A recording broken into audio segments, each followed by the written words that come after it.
Beloved and respected blessed families and members of the Unification community around the world, I sincerely pray that throughout this coming week, the abundant love and blessings of our Heavenly Parent and true Parent may be with your families and your mission areas.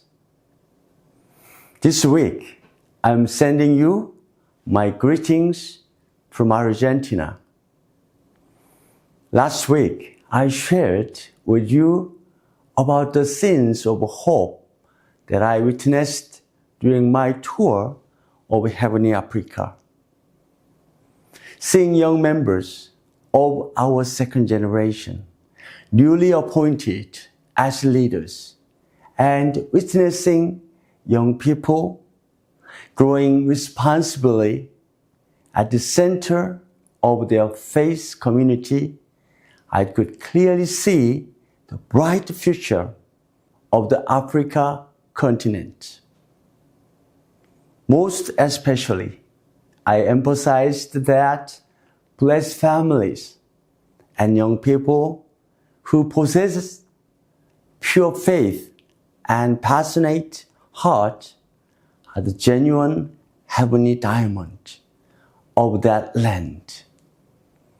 My message reaffirmed that when we view one another as treasures of heaven, encourage each other, and grow together, our families and communities will naturally transform into mission areas filled with hope.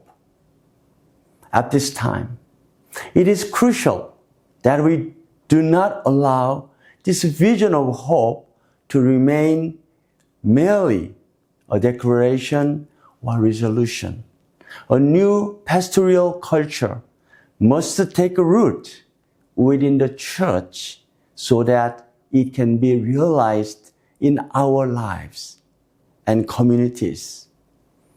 This week, in line with the World Mission Headquarters strategy to realize this vision, I would like to share with you the purpose and grace of the practical ministry education program that is currently underway. Up until the time of the firm settlement of the Cheonilguk era, our mission work focused on proclaiming the advent of the returning Messiah and conveying true parents' teachings. However, now that we have entered it, the era of the substantial Cheonilguk, we have gone beyond the stage of simply conveying those teachings.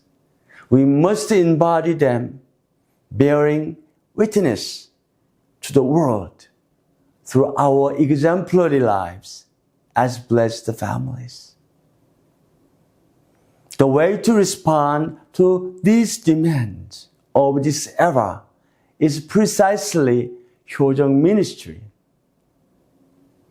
When we cultivate a heart of filial devotion toward true parents together within our communities and establish a culture of living for the sake of others.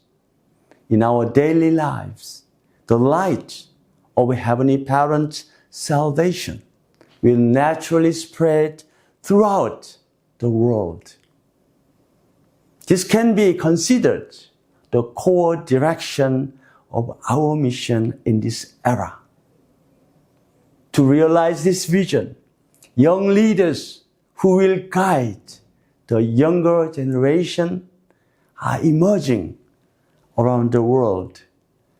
And the World Mission Headquarters is providing a practical ministry education program to support them in developing professional pastoral abilities. Through this, they will grow into true leaders who serve their mission areas and lead the revival of their communities. Last year, we began the pastoral education program with 4 main themes. This year, we have expanded the program's participants and scope to develop it into an in-depth training program designed to cultivate a wider range of practical pastoral competency.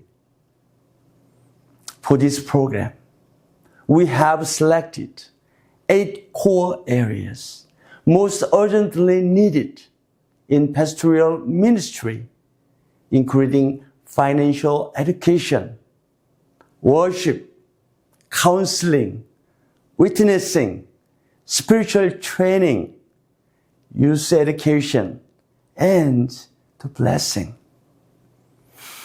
To focus, the lectures will be given on each topic. In preparing instructors for this program, we have invited leaders whose meaningful results in the field have been rigorously verified by their continental headquarters, along with professors with extensive educational experience and experts from providential organizations. This is not merely theological education, but an opportunity to share living pastoral skills that can be immediately applied in the field. In March, the first sessions were conducted on the theme of tithing and financial education. District Pastor Kwon Sun-gu of the Hyojong Special District in Korea and Pastor Haebangja Kisle of the Chicago Family Church in the United States delivered valuable lectures. District Pastor Kwon emphasized that offering a full tithe is not simply a financial act, but the surest channel of faith through which we can experience heavenly protection and miracles. Through an example, he shared how the community that practiced sincere tithing for about 7 months was transformed. Pastor Haebangja Kisle also presented a perspective that church finances should not be seen merely as resources to manage, but as tools to realize a vision. Based on real-life accounts, he demonstrated how transparently sharing financial operations with the community and allowing all members to become partners in fulfilling the vision dynamically transforms a church. In line with these changes in the field, World Mission Headquarters is also placing a top operational priority on the transparent management of our members' precious offerings so that not even a shred of suspicion remains. Beyond the simple management, we promise to strictly supervise mission policies across the mission headquarters, continental headquarters, and national headquarters, establishing a firm public order so that devotional offerings are used solely for public purposes. Reflecting this commitment to responsible and effective ministry, more than 300 public leaders from around the world are participating in this training program, each week giving very positive responses. The World Mission Headquarters hopes that through this education, a healthy pastoral culture will take a root within global communities, and that our family members will be able to enjoy life in the kingdom of heaven on earth even more abundantly. Beloved brothers and sisters, through this week's message, we shared with you the direction and significance of the practical ministry education recently launched by the World Mission Headquarters. This is also small beginnings in realizing in actual ministry settings the direction for the providence True Mother has presented us. Following the Cheonwon-gung Cheonil Sanctum entrance ceremony, we proclaimed it the opening of the era in which we attend Heavenly Parents substantially. Now is the time for the content of that proclamation to be manifested in our lives and in our communities. Therefore, I would like to suggest one small practice for this week. How about inviting your local pastor to your home or to a comfortable place where you can have heartfelt conversation? If meeting in person is difficult, I want to encourage you to at least have a warm conversation over the phone. I hope this might be a precious time to share your heart with each other. You could discuss what kind of pastoral culture we can build together in our community and what small actions we as members could do for the sake of our church.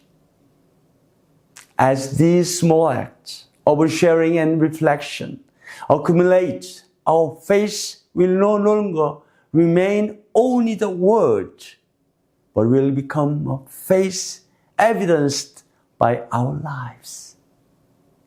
And I believe that our lives will come together, one by one, to brightly open the era of Cheonilguk, in which we attend Heavenly Parent in substantial ways. I pray that the grace and peace of Heavenly Parents will be with you all throughout this coming week. Thank you, and God bless you.